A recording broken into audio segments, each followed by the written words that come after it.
Hola, buenos días a todos y a todas. Esta va a ser la primera clase virtual de estética y quizás se mande también esta primera clase a los de análisis de la obra de arte porque también es una forma de tenerlos ligados a estas nuevas posibilidades de lo virtual.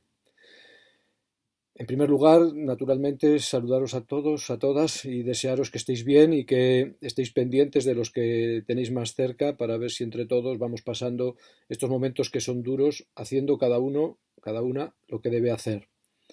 Sobre esto no hay mucho más que hablar, nada más que ponerse a ello. Voy a tratar entonces a partir de hoy y en días sucesivos de iros poniendo al día de lo que sería el temario de estética y esta sería por lo tanto la convalidación de la asistencia. Por consiguiente, quien vea estos vídeos ya tiene un 6 y ha pasado la asignatura. Luego ya pasaremos la hoja de evaluación correspondiente. Quien los vea dos veces tendrá un 6,001, quien los vea tres veces pues un 6,002 y así sucesivamente, con lo cual implementaremos, ¿no?, la calidad de la docencia y la calidad de la recepción. Como os digo, mi pensamiento ahora es empezar hoy y mandar probablemente en días alternos un vídeo que va siguiendo lo que sería la estructura que, como ya sabéis desde el principio, es una estructura que está pensada en su conjunto pero no determinada en sus partes porque también depende de lo que va sucediendo, como hacíamos en nuestras celebraciones rituales de los autores y como ahora no cabe por menos que hacer desde el momento presente que estamos viviendo. Os pido disculpas por cualquier deficiencia que pudiera darse en esta transmisión y os reitero que a pesar del tono pedante y prepotente al que me autoriza el Boletín Oficial del Estado, después de haber aprobado a lo largo de muchos años muchos exámenes y muchos concursos y muchas oposiciones, a pesar de esta autorización, os digo, el tono pedante y el tono profesoral tenéis que rebajarlo en la medida de vuestras valentías, que espero que sean muchas, hasta situarlo en lo que realmente es un servicio ciudadano en el que un ciudadano determinado presta sus conocimientos, sus aptitudes a otro grupo de ciudadanos durante un tiempo determinado en unas modalidades determinadas y ya está, ¿no? Esto no hay que darle muchas vueltas, está claro y no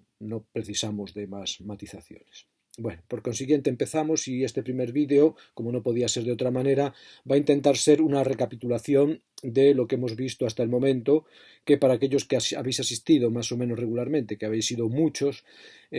será una reiteración y para los que no hayan asistido, para las que no hayan asistido, pues será también una puesta a punto intentando, como debe ser en estos momentos, que nadie quede descolgado y que todos los que nos han sido confiados de alguna manera no los perdamos. Empezábamos hace ya tiempo, allá por finales de enero, con la asignatura, con la estética, partiendo, y sería el punto cero, del estado de las cosas, del estado de las cosas en general, intentando saber ciertamente desde dónde hacemos nosotros filosofía, desde dónde hacemos nosotros estética. Lo primero que hay que reflexionar entonces es desde nuestra posición inmediata,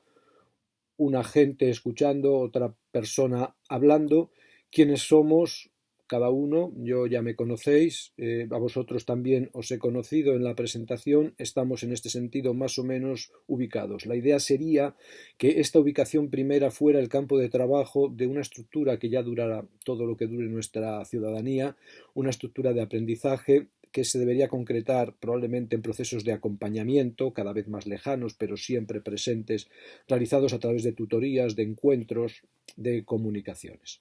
La parte densa sería el curso, este año, con sus clases expositivas y con sus tutorías, pero luego, a medida que fuerais avanzando en la carrera y luego ya en la vida civil en general, esto se tendría que mantener de alguna manera, tanto por mi parte como por la vuestra, como por la institución, que debería consistir precisamente en eso, en la institucionalización democrática de un vínculo de conocimiento, de afecto, de auto y heteroalimentación entre nosotros de cara a un manejo más creativo de lo real. Habíamos visto entonces quiénes somos, de dónde venimos, más o menos, qué aficiones tenemos dentro de la filosofía. También había que hacer, se hizo un repaso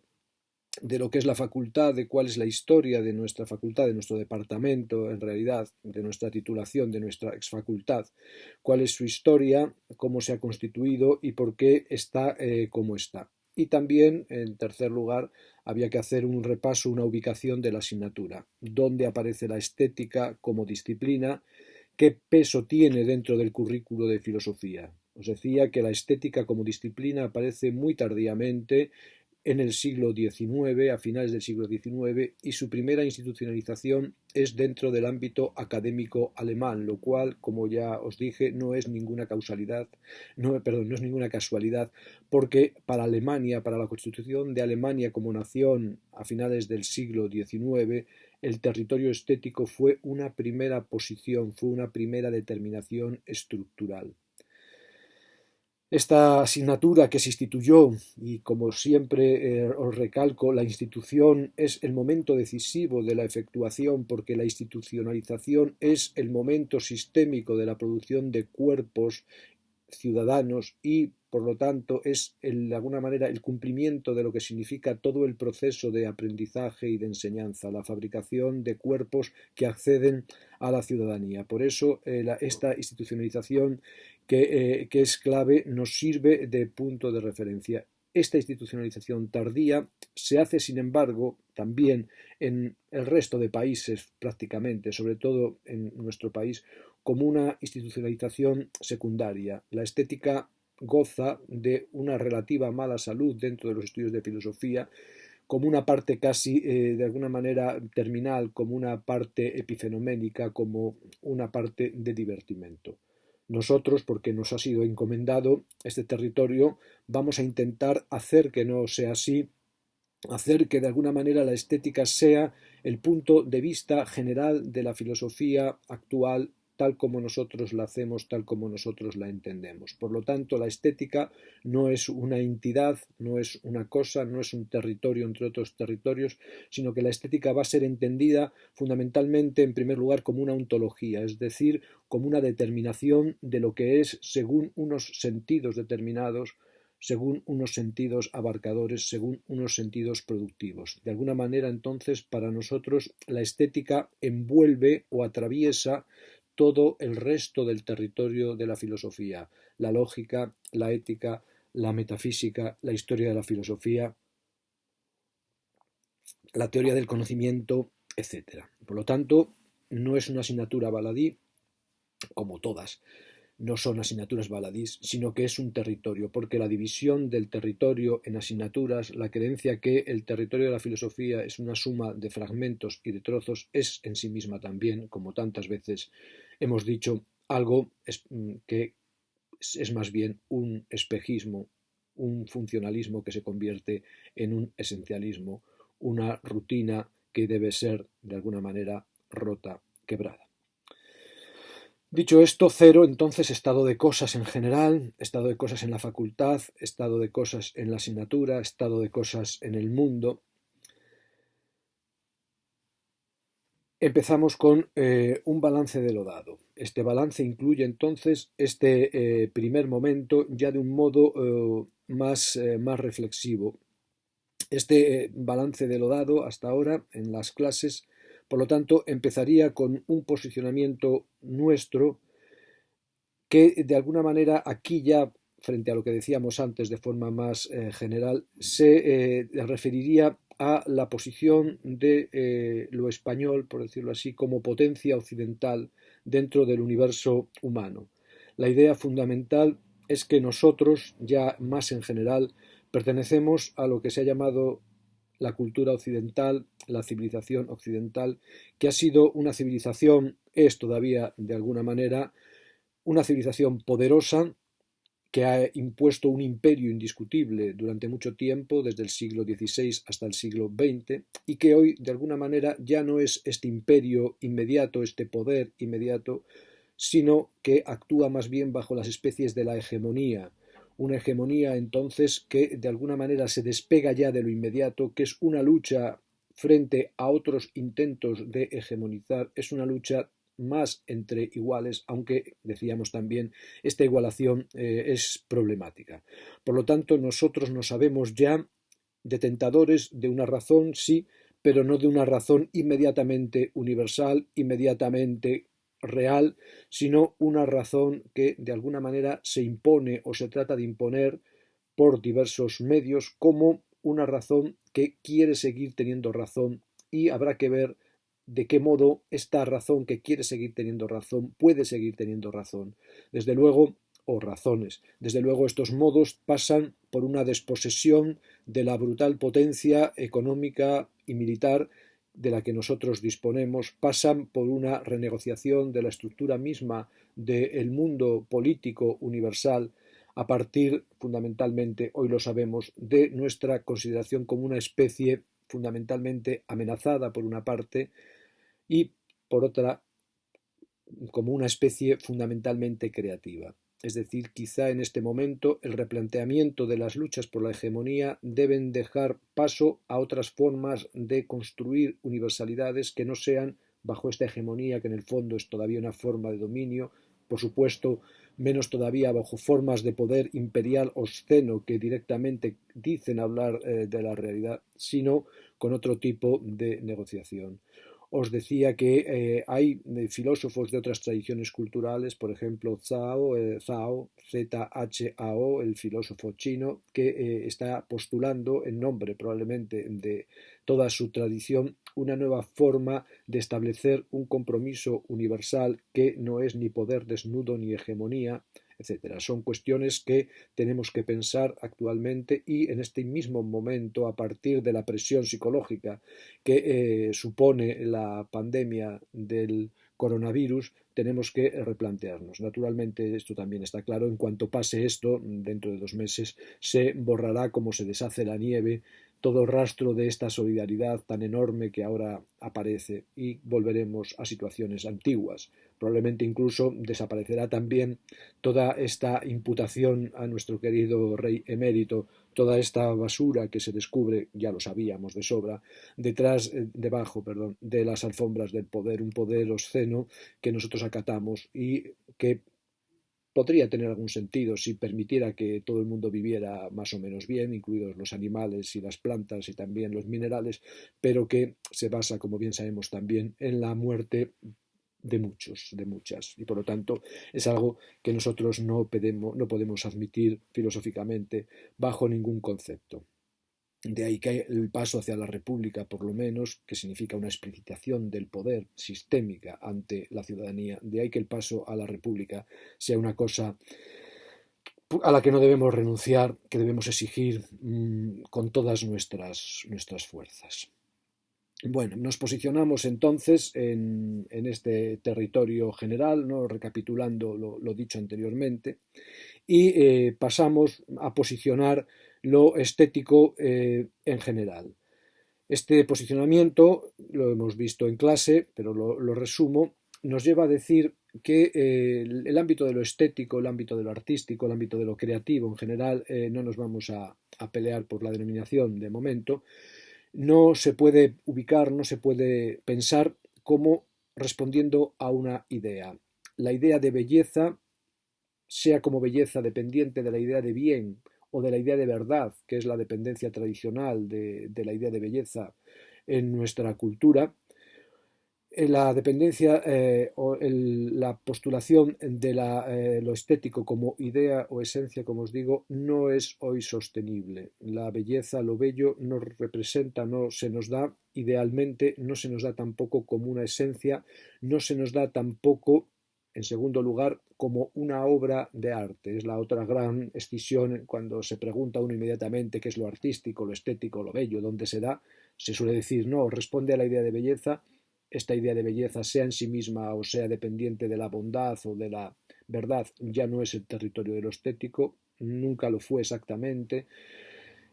Tampoco es, por consiguiente, como os decía, el territorio de la obra de arte. Lo estético no se da fundamentalmente, y esto es muy importante subrayarlo, como obra de arte.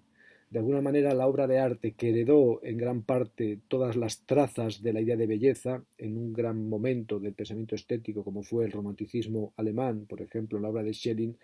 Se piensa la obra de arte como incorporación de lo infinito en lo finito, por lo tanto. También se piensa en el artista como aquel que baja a los infiernos para robar la idea y traernos sus mundos a nosotros. Estas ideas románticas, esta idea de que la belleza también puede darse como una obra, como una cosa, tampoco es sostenible. De algún modo,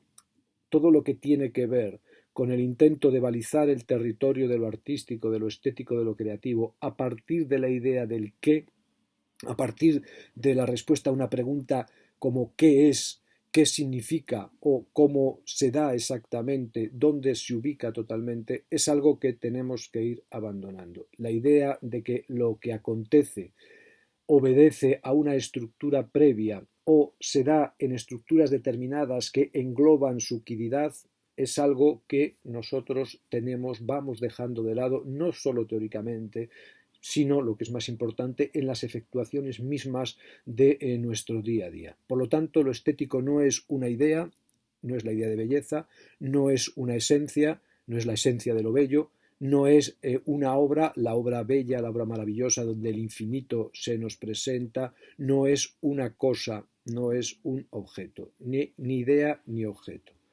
Lo estético se nos da hoy prioritariamente, por supuesto que podemos hablar de obras estéticas, por supuesto que podemos hablar de belleza si queremos, pero esto es algo secundario. Lo estético se nos da hoy propiamente como un territorio y como un acontecimiento, como un territorio entonces que se abre aconteciendo la expresión, aconteciendo la creatividad, es decir, como una situación que no remite a ningún pasado originario, una idea o una esencia, y que tampoco remite a un presente dado, una obra que está ahí exigiendo la interpretación después de incorporar una cosa sublime. No. Lo estético contemporáneo se nos da como la apertura de un territorio, como el acontecer de un acontecimiento de expresión y de creatividad. Esta expresión, a pesar de lo que dice la palabra, lo vimos en clase con cierto detenimiento, lo veía en vuestros ojos llenos de lágrimas cuando hablábamos de esto, supongo que por la dureza del territorio, la expresión que abre el territorio, la expresión que es el acontecimiento, no es una exteriorización, es decir, no es la traída hacia afuera de algo que ya estaba dentro, no es una exteriorización ni como producción, ni como manifestación de otro o como el alcanzar un sí mismo. No tiene estas características de cierre. La expresión no es una exteriorización que supone un objeto que se produce, una idea que se incorpora, una alteridad que acontece en un momento, en un lugar dado, o yo mismo aconteciendo en un momento o en un lugar dado con una estructura de carácter esencial, como una estructura de carácter determinado, de carácter presente que remite a un pasado, sino que lo que podemos llamar la expresión acontece como multiplicación, acontece como ampliación, acontece como futurición. Y esta futurición, este ampliar, este multiplicarse iterativo, este multiplicarse recursivo,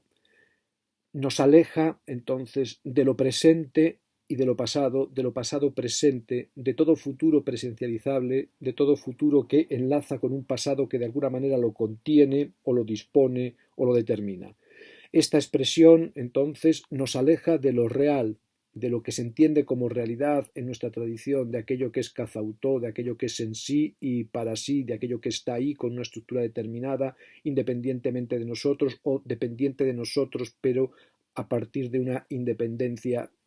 que determina. La multiplicación nos aleja de lo real, nos aleja de las cosas reales y de la realidad de las cosas, como os he dicho tantas veces, y nos pone entonces, decía, en el orden de los mundos,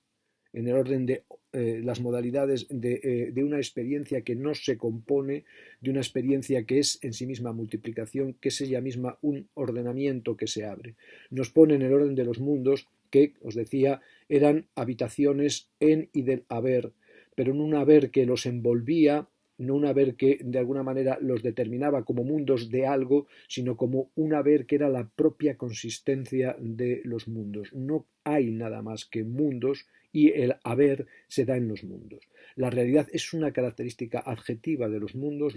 tienen muchas características, muchas propiedades, una de ellas es la de poder ser reales, pero esta realidad de los mundos no es una realidad sustantiva que nos remite a un en sí de sentido, a un en sí de reposo, a un en sí de referencia, sino es, como os decía, una realidad adjetiva, una realidad de alguna manera fenoménica, una realidad que no nos da ningún reposo, que no nos da ninguna certeza. Esta multiplicación, esta ampliación, esta futurición que nos aleja de lo real, nos pone entonces ante la tesitura de que los mundos tienen carácter ficcional. Nosotros vivimos, nosotros habitamos, nosotros tenemos multiplicaciones experienciales en nuestros mundos, en los mundos que puedan darse, y estas multiplicaciones, estos acontecimientos, este territorio es un territorio fundamentalmente ficcional. Es decir, la ficción no es algo que se hace a partir de la realidad sin salir de la realidad. La ficción no es lo que se opone a lo real como fantasía o como delirio, sino que la ficción es el territorio mismo, un territorio no real, por lo tanto, el territorio mismo donde acontece lo artístico, lo estético, donde acontece la propia realidad. La realidad no es más que un elemento, un mundo de la ficción, por decirlo así.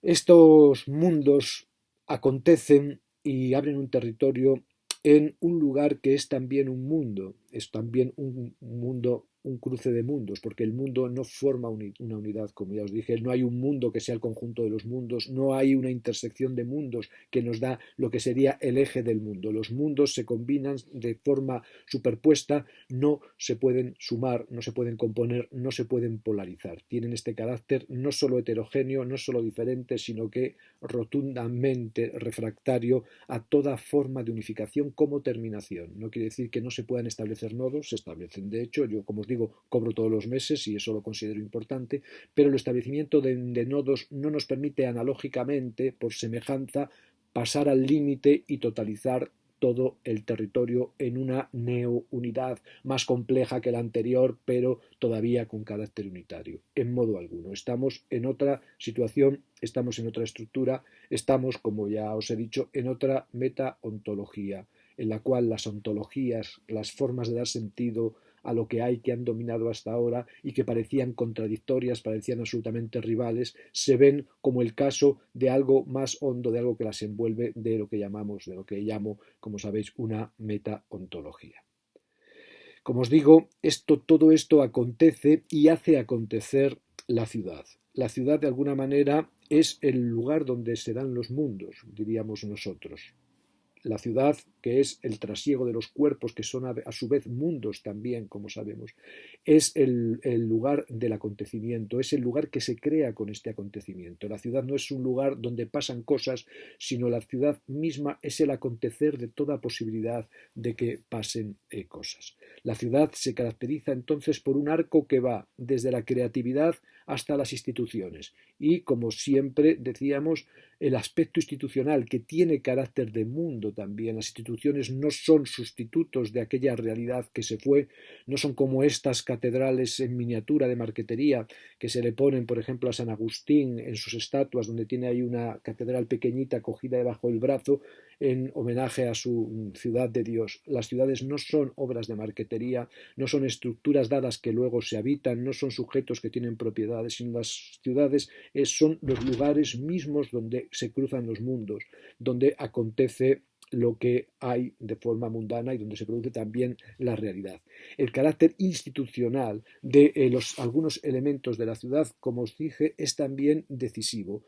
De alguna manera solo podemos decir que una idea, que un pensamiento, que una lucha, que un combate, de alguna manera se efectúa realmente cuando se institucionaliza, es decir, cuando de alguna manera se pone como lugar, se pone como dispositivo, se pone como troquel a partir del cual se fabrican cuerpos. Por eso la estética no es algo que existe en flotación sin más y que existió siempre desde la antigüedad, sino que la estética solo existe realmente cuando se institucionaliza, se pone como asignatura, se escriben manuales y se hace pasar al cuerpo del ciudadano que quiere llegar a ser ciudadano mediante estos procesos de incorporación, de enseñanza, de marcar con un signo, se le hace pasar por una institución en el que el elemento de lo estético forma parte del troquel con el que se le troquela.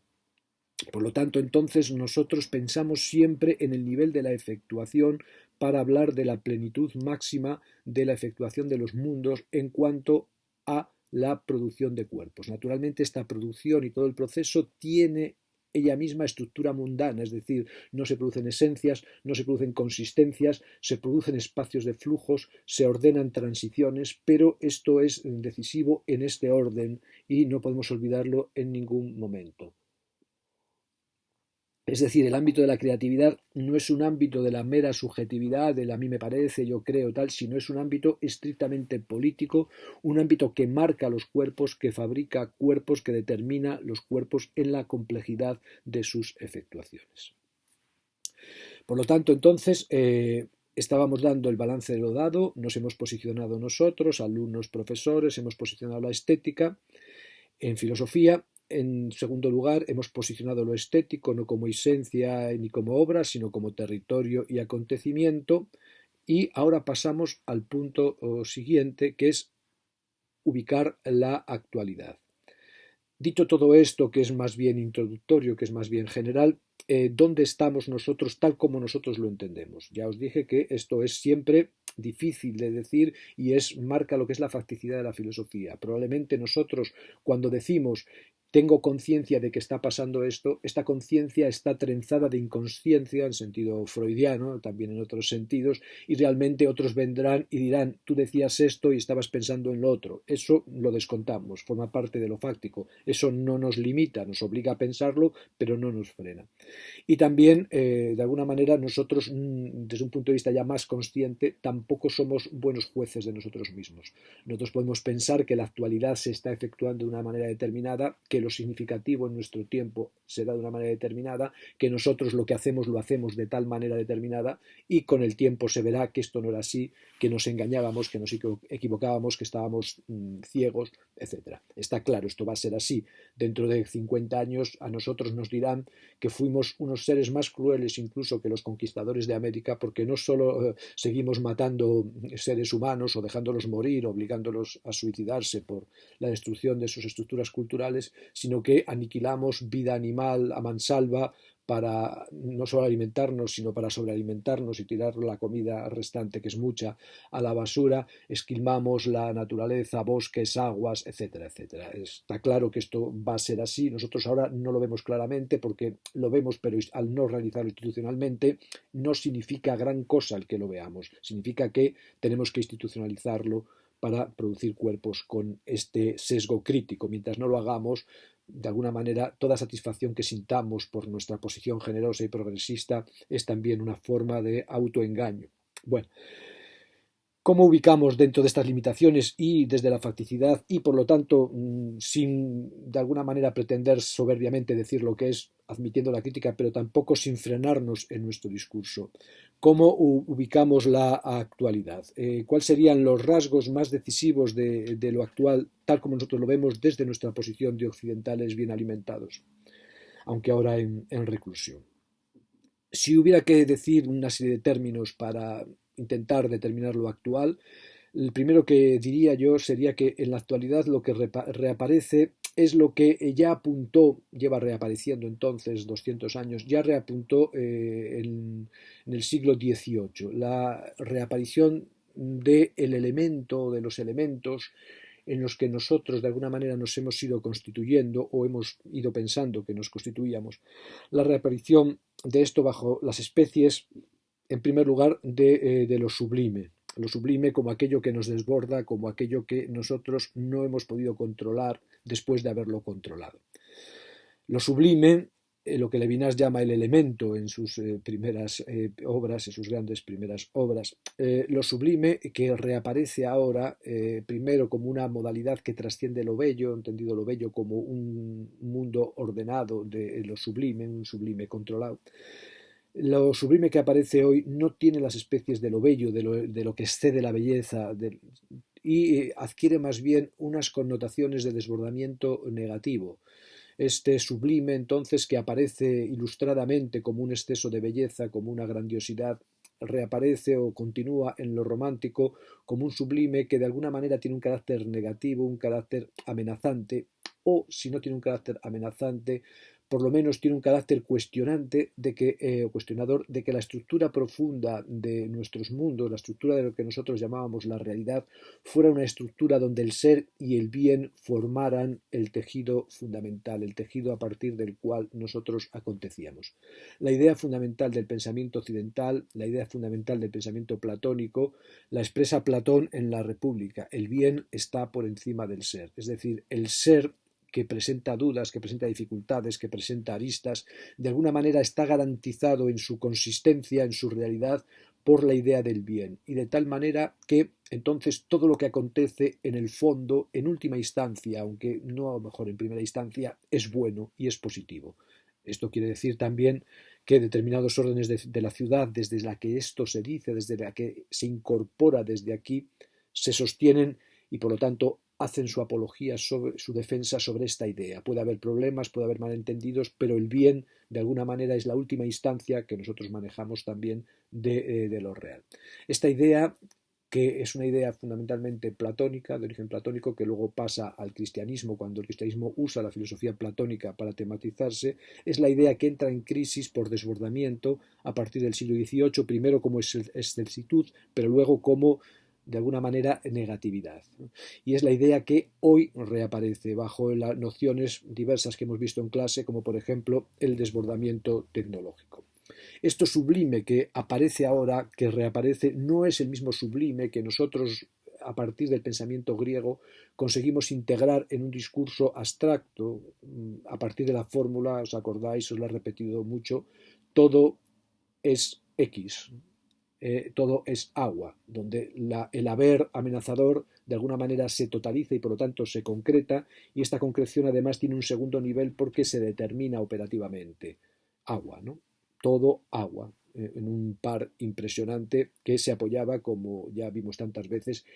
también en la idea que nos da Parménides con su argumento ontológico, donde todo lo que hay de alguna manera es pensable y todo lo pensable es lo que hay, formando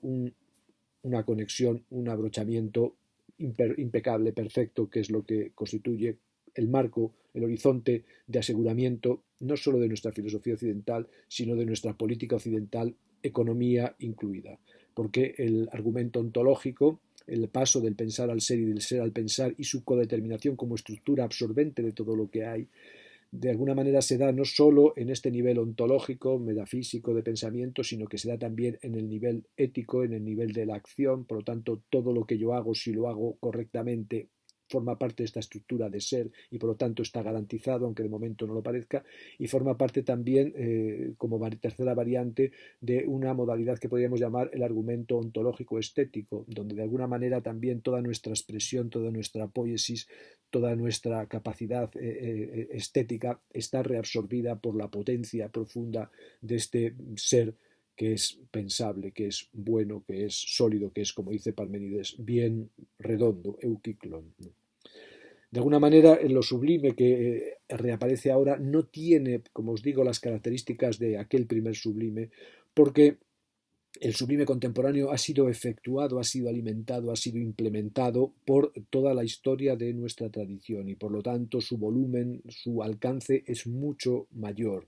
y por lo tanto los instrumentos para manejarse dentro de él ya no son instrumentos que vayan a conseguir envolverlo, meterlo dentro de una esfera, sino que son elementos que probablemente ya nos permitirán solo habitarlo internamente, fragmentariamente, sin poderlo totalizar siquiera, porque este sublime entonces no es otro nombre del Dios, por decirlo así, de un Dios que de alguna manera al ser uno nos consuela porque nos permite unificar en un nivel alto lo real, aunque sea de forma inalcanzable, no es tampoco una realidad en sí, en sentido de la cosa en sí kantiana, que aunque inaccesible directamente a nosotros, de alguna manera sigue siendo wirklich, sigue siendo real, sino que tiene otra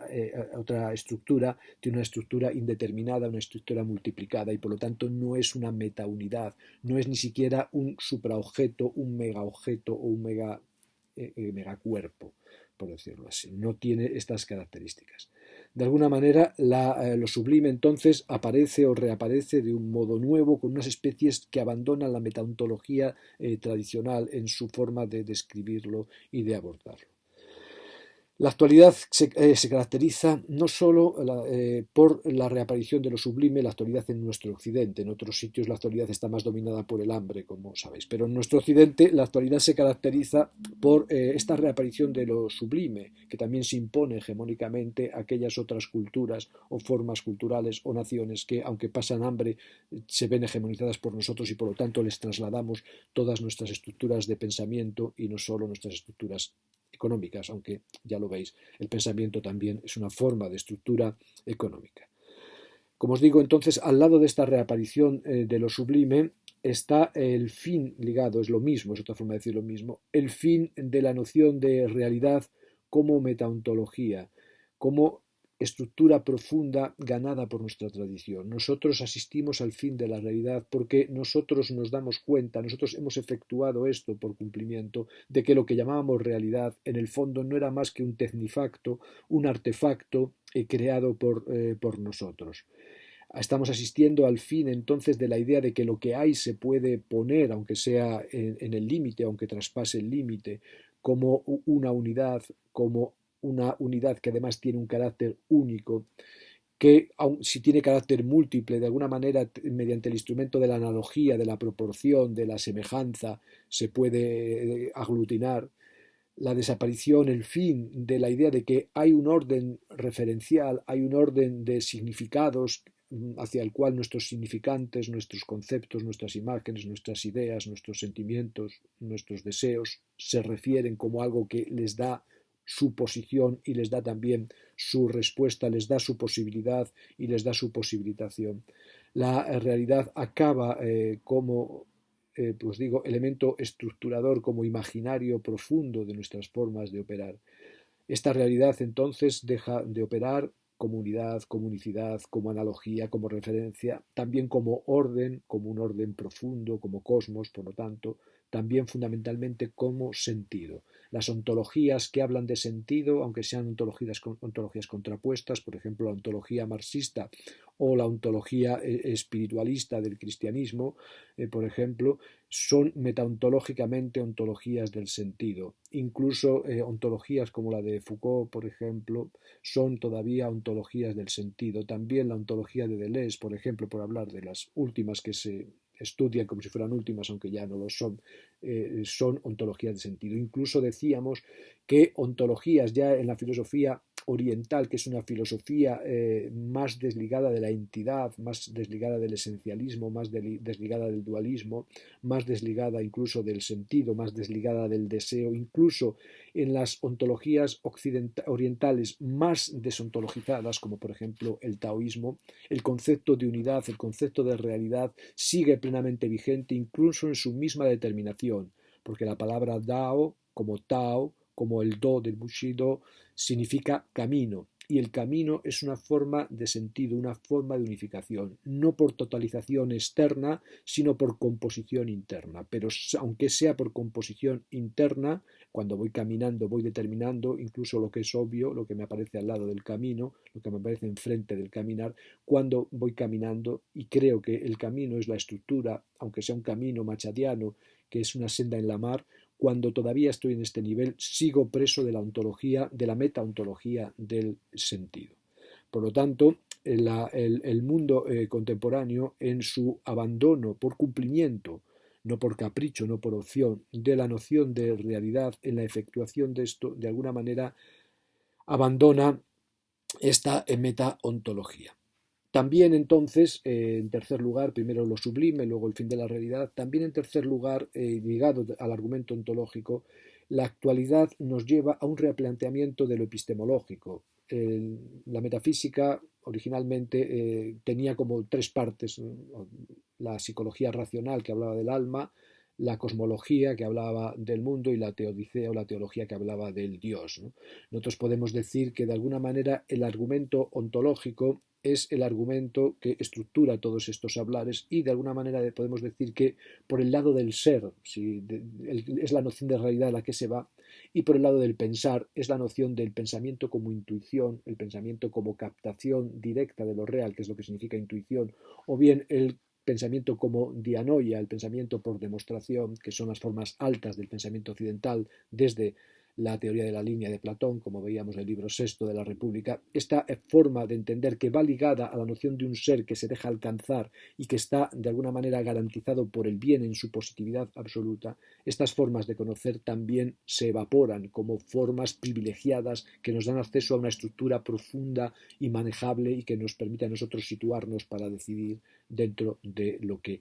hay. De alguna manera, entonces, tenemos que replantearnos no solo la noción de realidad, que ya vemos que de alguna manera se convierte en adjetiva, sino también la noción de lo epistémico, de cómo entonces, o si es posible todavía, hablar de conocer como una estructura profunda, o si tenemos que desplazar el lugar del conocimiento de alguna manera. En todo caso, estas son cuestiones muy largas que habría que ver en epistemología. Nosotros aquí lo que decimos y lo que sostenemos referente a la estética, también como un marco muy general,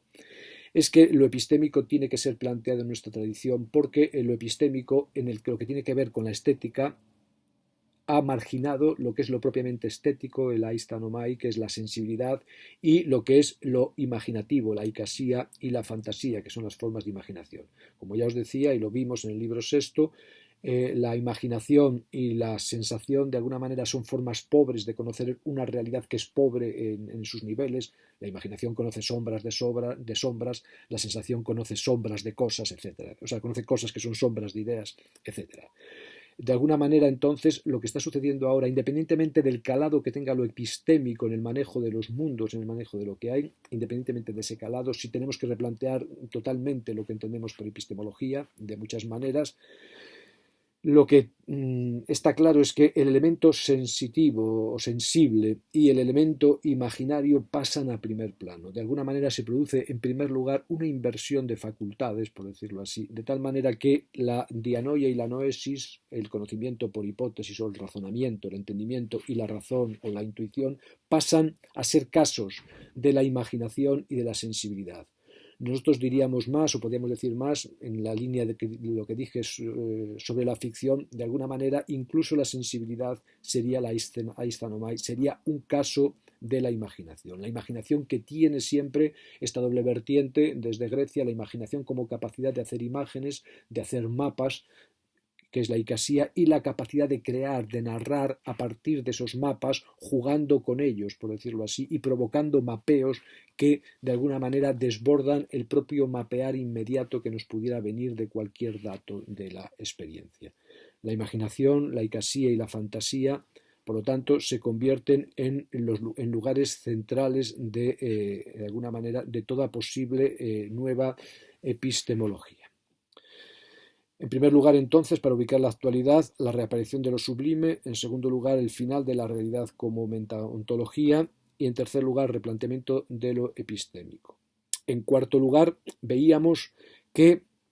todo esto se puede decir también de otra manera. Se puede decir a partir de la consideración de la actualidad como la efectuación de una serie de giros, de una serie de virajes, de una serie de incorporaciones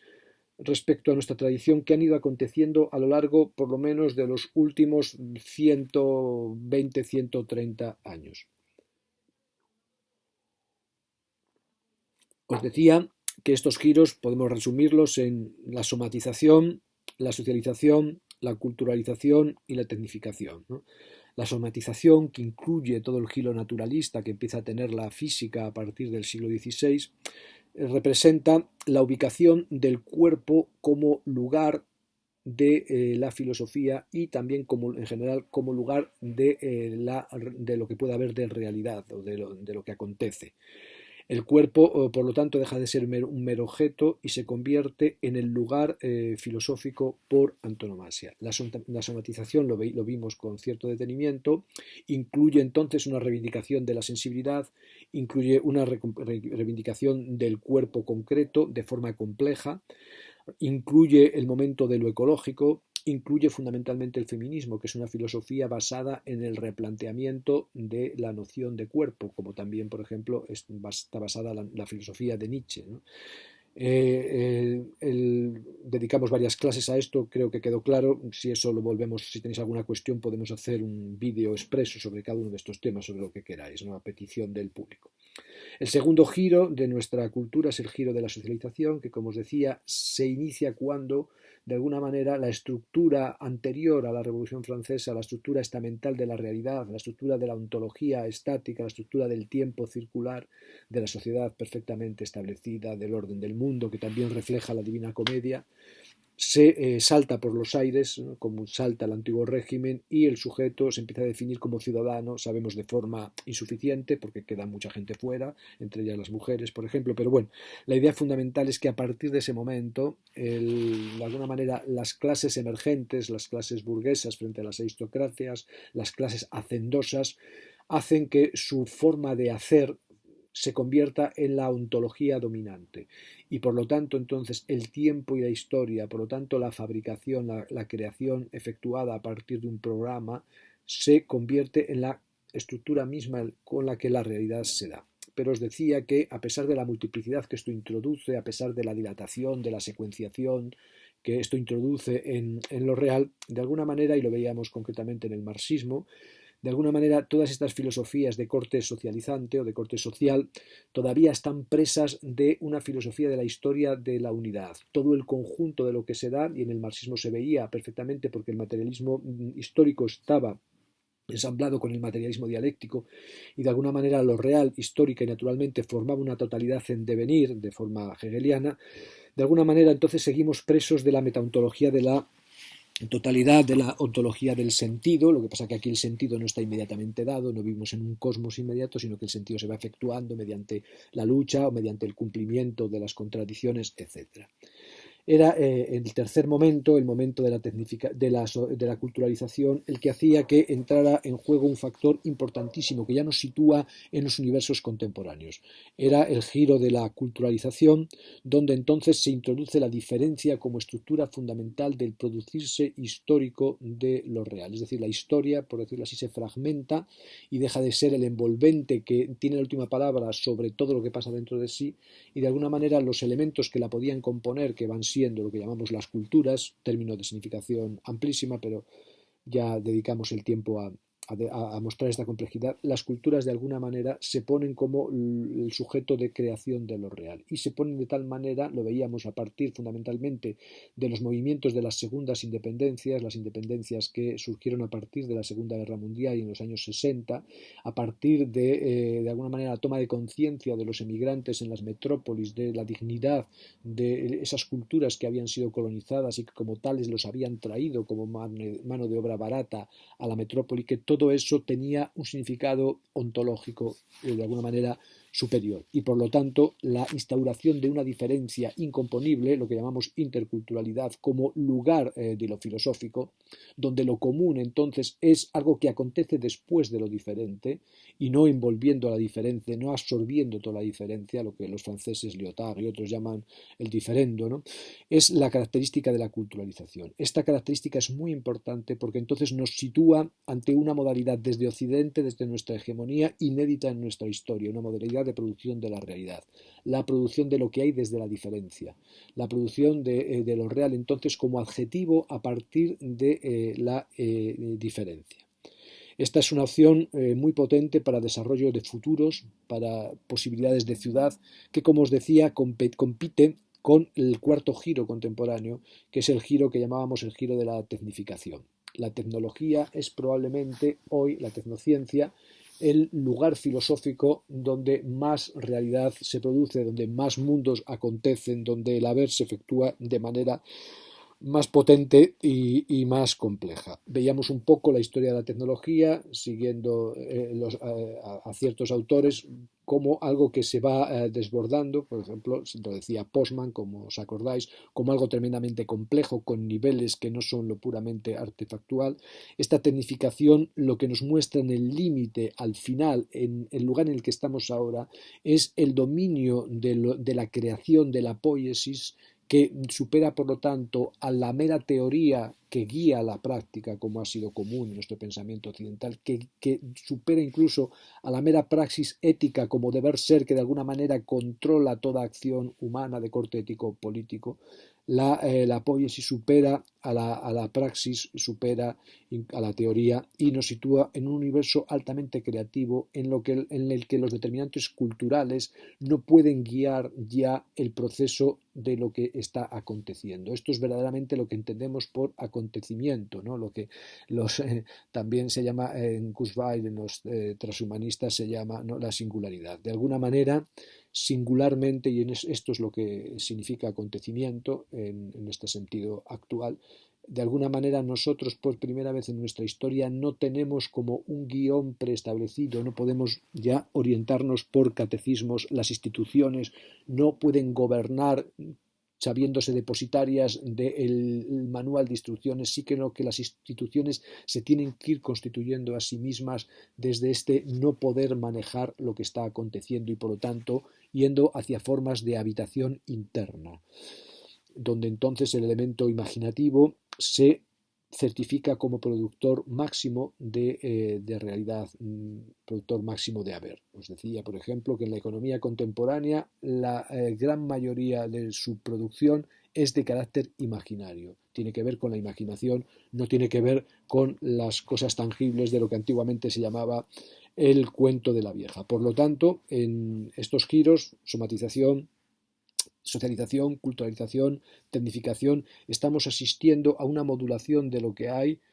que nos lleva a confirmar, nos lleva a decir lo que decíamos. Vivimos en un momento, por lo tanto, de máxima creatividad, donde los elementos creativos determinan lo que es lo real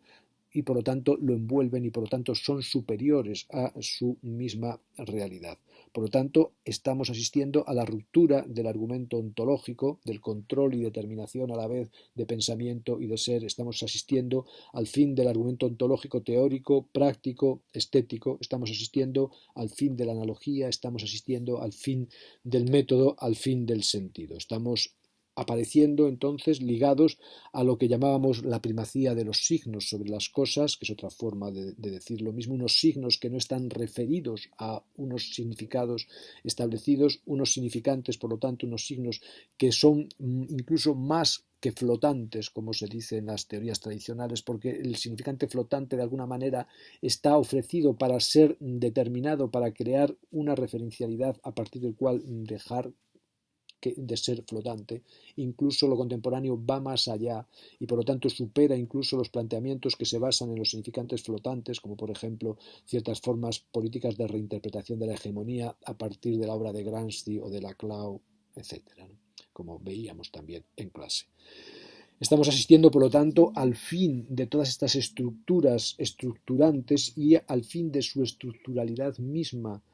Estamos asistiendo al fin del canon, estamos asistiendo al fin de nociones como dispositivos, diagramas, ideas, eidos, atractores, parecidos de familia. Estamos asistiendo al fin de la idea de que de alguna manera el logos, la palabra, es una recopilación, una agrupación, un legein de elementos que puede ser más o menos fuerte, leídos o más fuerte, leídos o menos fuertes los parecidos de familia, pero que de alguna manera nos permite operar como si lo real se diera por aglutinantes y por lo tanto por líneas que diga corte por aquí, aunque el corte por aquí pues a veces sea un poco así por aproximación. Asistimos entonces al fin esto de las cosas reales y de su realidad, al fin de la referencia. Asistimos también a la inversión del orden del tiempo, que es otra forma de nombrar estas cosas: pasado, presente, futuro, pasado primario, presente actual, futuro por venir. entrelazados en una secuencia, en una secuencialidad. No es así. Nosotros vivimos ya entonces en pleno territorio de futurición. El futuro es el tiempo en el que nosotros estamos y este futuro no tiene forma entitativa como un pasado o como un presente, sino que consiste el mismo en multiplicación, consiste el mismo en este tipo de formas de darse cada vez más complejas. La efectuación es lo que determina el orden de las cosas, pero la efectuación cuando se efectúa no tiene un carácter entitativo, sino a su vez un carácter multiplicador. Es decir, no hay un prototipo que se da, no hay un sentido que acontece, y incluso lo que acontece, aunque no sea según un prototipo, según un sentido, según un orden, no tiene el orden de la noción o la estructura de una cosa. Lo que acontece tiene estructura de multiplicación, lo que llamábamos nosotros estructuras de posibilitación, es decir, no es ni siquiera una posibilidad que se tiene que cumplir de una manera determinada, como la posibilidad aristotélica, no es ni siquiera una posibilidad que se da por ser mejor que otra, como la posibilidad de Leibniz, sino que es la pura posibilitación, el puro darse de la posibilitación. Por lo tanto, entonces, y pasamos ya a tercer lugar. Primer lugar, decíamos posición de lo estético. Segundo lugar, ubicamos la actualidad. Y ahora, en tercer lugar, entonces, vamos a ver, os voy a referir simplemente lo estético en su sentido aproximado, en sentido entre comillas, ya sabéis, más contemporáneo. Lo estético contemporáneo, entonces, consiste en un despeje político, en un despeje histórico, cultural y político que nos lleva a ver la creatividad, lo creativo, como el elemento fundamental en el que consiste de alguna manera. Lo estético no es una idea, la idea de belleza, lo estético no son las obras de arte, es cierto, podemos hablar de belleza, podemos hablar de obras, sino que lo estético fundamentalmente es la puesta a nuestra disposición, por decirlo así, de nuestra capacidad creativa absoluta, puesto que es una creatividad que no se da en una realidad, es una creatividad que no se da enmarcada en un destino, que es una creatividad que no se da enmarcada en un deber ser, es una creatividad que no se da enmarcada en un cierre, es una creatividad que no es el cumplimiento de una posibilidad ni una optimización de los mejores posibles. Lo estético entonces es el despeje que acontece en la ciudad, en nuestra ciudad, como creatividad, de la creatividad. Y una creatividad que se manifiesta, que se da, que acontece, que tiene lugar como producción de cuerpos en estructuras de mundos, por decirlo así, no como un cuerpo objeto, no como un cuerpo ideado y efectuado, sino un cuerpo que es pura intersección, pura superposición de mundos que se multiplican y se multiplican y se multiplican. Lo estético, por lo tanto, tiene que ver absolutamente con la performatividad de la corporeidad y tiene que ver con una performatividad que no tiene, os lo decía, profundidad, que no es un más hondo que no es una estructura que depende de estructuras más profundas. La complejidad de lo actual es una complejidad, os decía, plana, es una complejidad de la que no podemos salir, a la que no podemos recurrir al atajo de lo más profundo, de lo más relevante. No, todo está dado conjuntamente, todo es lo que aparece, por decirlo así. No hay algo que quede atrás. El momento actual es la absoluta posición en futurición, no en mera presencialización de todo lo que hay como estructura de nuestros mundos, pero no lo que hay como un pastel, sino como hay como superposición compleja, multiplicativa, redundante de mundos. Por lo tanto, lo estético contemporáneo no es la aparición de la corporeidad como expresión, como performatividad, como creatividad, no es la expresión como idea de belleza, no es la expresión como mero obrar de una obra, no es tampoco lo estético todo el campo, que fue un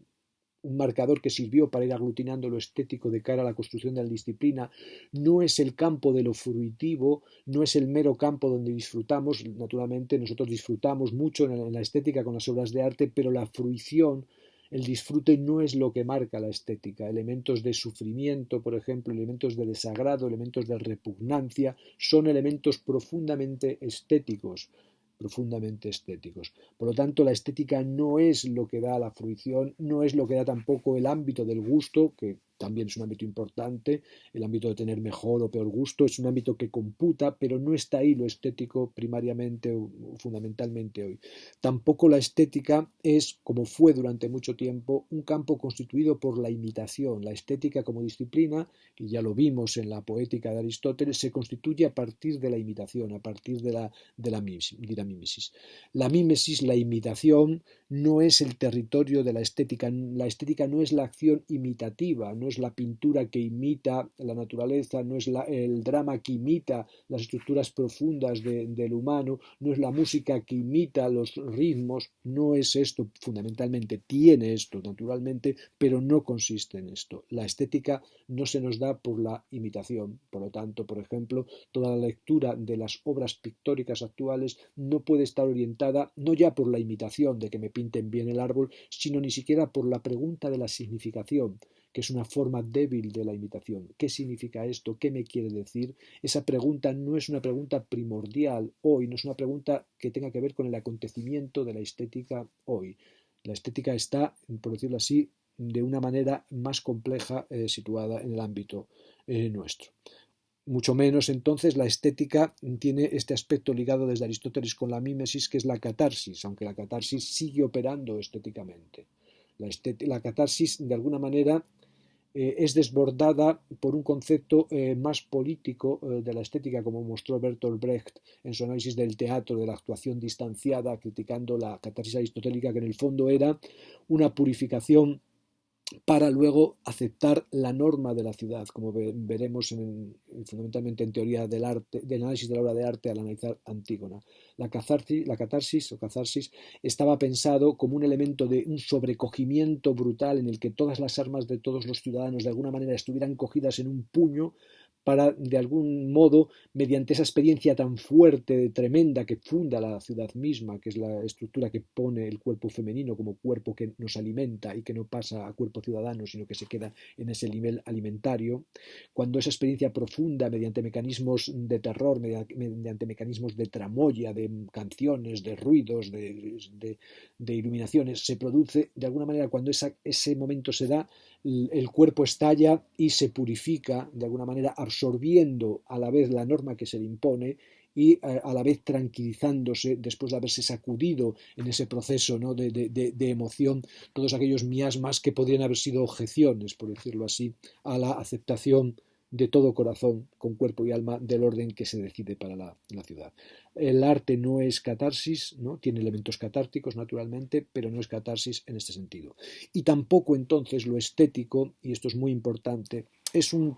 territorio de acontecimientos que de algún modo está enmarcado, bien sea por la sociología, y por lo tanto sería la producción epifenoménica de unas formas de producción de lo social, económicas, fundamentalmente de economía de la producción y de la reproducción. La estética no está balizada por la sociología en este sentido, sino que la sociología, en sentido que da la fenomenología, las ciencias, es ella misma una producción estética. La sociología no es una baliza de la estética prima facie y tampoco hay otra baliza que se está intentando introducir ahora para naturalizar y evitar estas cuestiones que parecen dispersivas o que parecen atentar contra el orden del manejo político por las autoridades que tienen sus dineros en paraísos fiscales de lo real. La estética no está balizada tampoco por la neurobiología. La neurobiología no puede servirnos para introducir de matute, de contrabando, una nueva noción de naturaleza humana que de algún modo aquí estaría garantizada por unos procedimientos biológicos, neurobiológicos y por lo tanto nos situaría con orden dentro de lo que hay. La neurobiología es muy importante, para la estética es capital, no cabe duda, pero la neurobiología no envuelve, no drena el territorio de acontecimientos que constituye la estética. Ni sociología, por lo tanto, ni neurobiología, siendo importantes, constituyen el marco en el que acontece la estética. No son ni las ordenadas ni las abscisas donde después acontece la estética, que está, sin embargo, balizada y que se deja determinar, ¿no?, por relaciones entre ellas. La estética está en otra parte. En último lugar, ya para cerrar esta primera toma de contacto y cerrar el horizonte donde estábamos, os proponía y os propongo lo que será el camino para nosotros habitar esto que decimos aquí como marco general, cómo rehacer el camino y cómo hacer el camino sabiendo que no hay camino y que el camino de alguna manera es una palabra que también tenemos que ir dejando de lado. Os decía que lo que íbamos a hacer, lo que os proponía, si tenéis alguna sugerencia, yo estoy abierto totalmente a ellas, y más ahora, os proponía un retorno a las bifurcaciones originarias que representan la toma de decisión de los elementos que de alguna manera nos han traído hasta aquí y han efectuado todo esto por cumplimiento de lo que venimos hablando.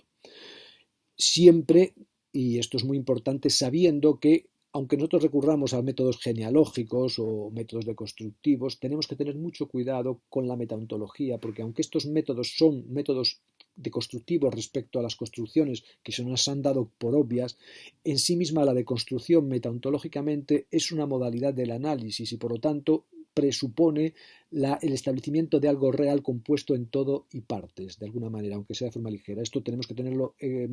siempre presente y luego en un segundo momento, probablemente en metafísica, elaborar qué significa esto. De momento, entonces, nosotros recurrimos, o yo recurro, a estos métodos genealógicos deconstructivos o destructivos, pero sabiendo muy bien que no es aquí donde nosotros tenemos que poner el procedimiento futuro. Es decir, tenemos que utilizar estos métodos, pero no como envolvente último, como diciendo estoy aquí en el límite de mi discurso. No, el límite es más potente porque estos dos métodos mismos forman parte de la metaontología occidental y forman parte también de nuestros sistemas de dominio, de nuestros sistemas imperiales. Entonces, este retorno a las bifurcaciones originarias, que presupone entonces el método occidental, que es un método analítico primero, luego un método crítico, luego un método histórico crítico y luego un método deconstructivo, un método genealógico, este retorno a las bifurcaciones con esta comilla nos llevaba a lo que fue la primera gran bifurcación de nuestra tradición, que es una bifurcación doble. Decíamos que es simultánea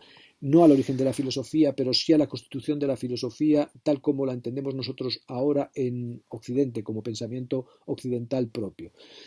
Este momento tuvo lugar en el siglo V, más o menos antes de Cristo, y tuvo lugar en el entorno del socratismo-platonismo, donde entonces se tomaron como dos decisiones, o dicho de otra manera, donde elementos de corte aristocrático que representaban, como ya os he dicho tantas veces, la estructura profunda de la posición indoeuropea en lo real, que es una posición guerrera, diurna, masculina, por decirlo así, representaban la puesta en dominio de estos sistemas frente a sistemas de carácter más democrático, dentro de lo que cabe en aquella época, etcétera, esto ya por supuesto, de carácter más circulante, donde se daban ontologías y probablemente metaontologías de carácter no jerárquico, de carácter no piramidal, de carácter no unitario y de carácter no realista. Decíamos que la primera bifurcación estaba en el Gorgias de Platón, es un texto que a mí, un libro que a mí me interesa muchísimo, como ya sabéis, porque os hablo todos los días de él. El Gorgias, donde de alguna manera Gorgias, el gran sofista, el ser que decía que no hay nada, y que en el caso de que hubiera algo no podía ser conocido, y en el caso de que pudiéramos conocerlo no podríamos comunicarlo, donde Gorgias es derrotado por Sócrates, según Platón,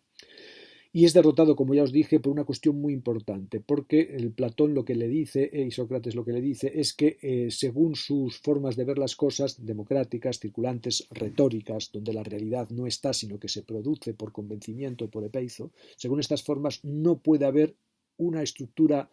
consistente de ciudad. No es posible la justicia y por lo tanto lo que se da es guerra civil. Y por lo tanto se disuelve el vínculo del humano y por lo tanto desaparece la ciudad y lo humano.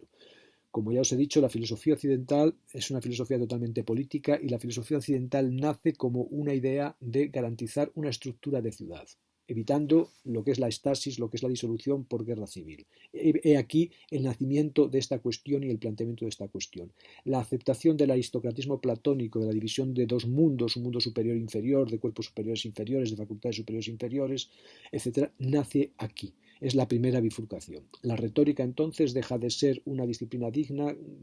a partir de la cual nació lo que se llama la Ilustración ateniense, y se convierte en un elemento subordinado y controlado por peligroso dentro de este horizonte de la dialéctica platónica, de este horizonte más general, basado en la primacía de la idea de bien y en la estructura de la justicia como estructura de la ciudad. Y la segunda bifurcación, que se da también en Platón, que es simultánea, es la bifurcación entre la razón poética o la palabra poética y la palabra filosófica, que, como os digo, es lo que vamos a ver, lo que estábamos viendo a partir del texto de María Zambrano. Por lo tanto, ya aquí, hasta aquí, todo lo que hemos dicho hasta ahora, y pasaríamos en segundo lugar ya general al texto de María Zambrano a ver concretamente cómo se estructura esta primera bifurcación, fundamentalmente en la cuestión entre razón o palabra poética y palabra filosófica. Muchas gracias y entonces voy a cerrar esta grabación y a partir de aquí ya os lo iré mandando y